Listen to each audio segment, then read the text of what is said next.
O trem chegou ao Brasil pela iniciativa de Irineu Evangelista de Souza, que ganhou em 1852 a concessão para construir a primeira ferrovia do país. E assim foi criada a Imperial Companhia de Navegação e Vapor e Estrada de Ferro de Petrópolis. Em 29 de agosto de 1852, foi realizada uma cerimônia na fazenda do comendador Albino Siqueira, no distrito de Inhomirim, na presença de Dom Pedro II, ministros e outras autoridades, para dar início ao trabalho de construção da primeira ferrovia do país.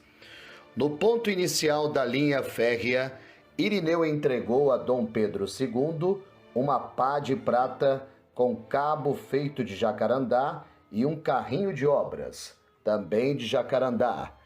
Pediu então para que o monarca fizesse o primeiro corte no solo da escavação necessária ao assentamento dos trilhos e colocasse a terra no carrinho.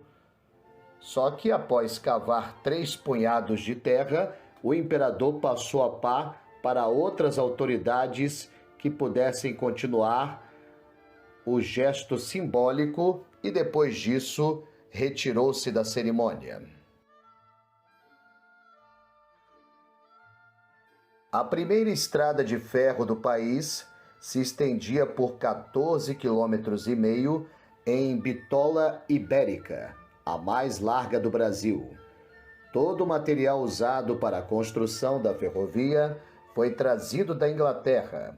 As pontes de madeira eram temporárias, até que as pontes de ferro estivessem prontas para substituir as construções provisórias. Em 6 de setembro de 1853, aconteceu a primeira viagem de trem do Brasil. Embora tenha sido experimental, percorreu cerca de 2 quilômetros assentados. Estavam presentes embaixadores, jornalistas e homens da alta sociedade como Irineu.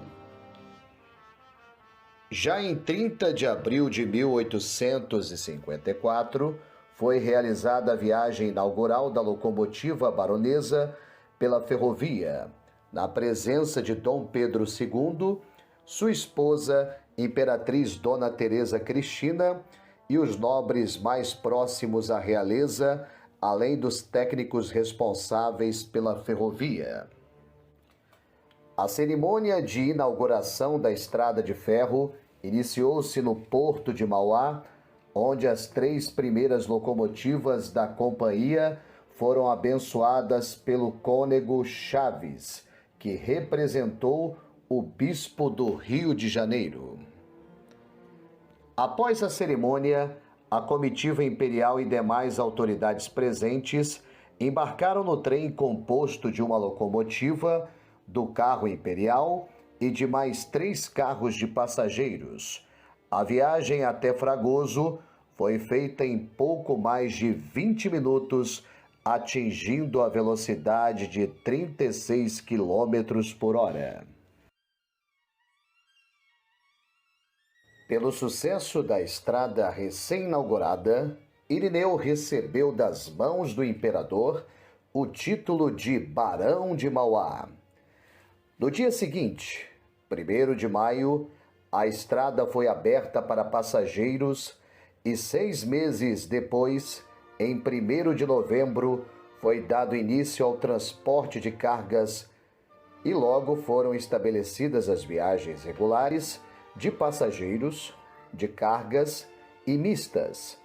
A locomotiva baronesa e os carros especiais eram de uso exclusivo da família real. A viagem Rio de Janeiro-Petrópolis era feita da seguinte forma: começava no Largo da Prainha, atual Praça Mauá, onde se pegava uma barca a vapor que saía em direção ao Porto Mauá, em Magé.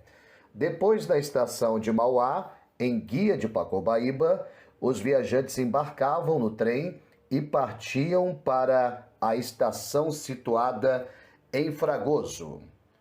Logo seguiam até Petrópolis em carros de tração animal, diligências utilizando a estrada normal da Serra da Estrela, e estes carros desciam de Petrópolis todos os dias e logo que o trem chegava, subiam a serra novamente com passageiros. Um novo trecho foi inaugurado, permitindo que a viagem se estendesse até Inhomirim, na raiz da serra, 16 quilômetros a mais. O plano de construir uma ferrovia que subisse a serra rumo a Petrópolis foi interrompido por problemas econômicos e principalmente por causa das limitações tecnológicas da época.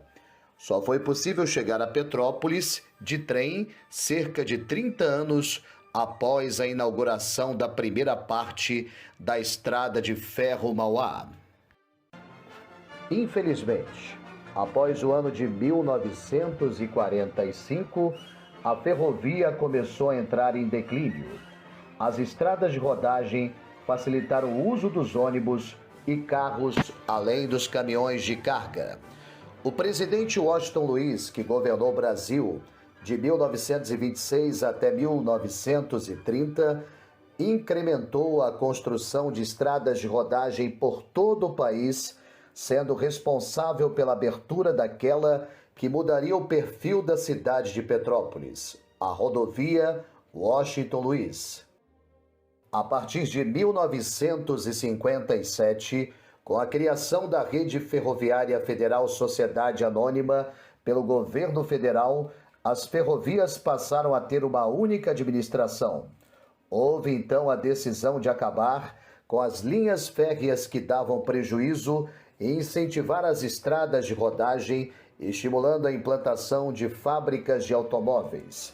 Dessa forma, o governo federal veio a encerrar a linha Príncipe do Grão-Pará em 5 de novembro de 1964, por ordem do governo militar.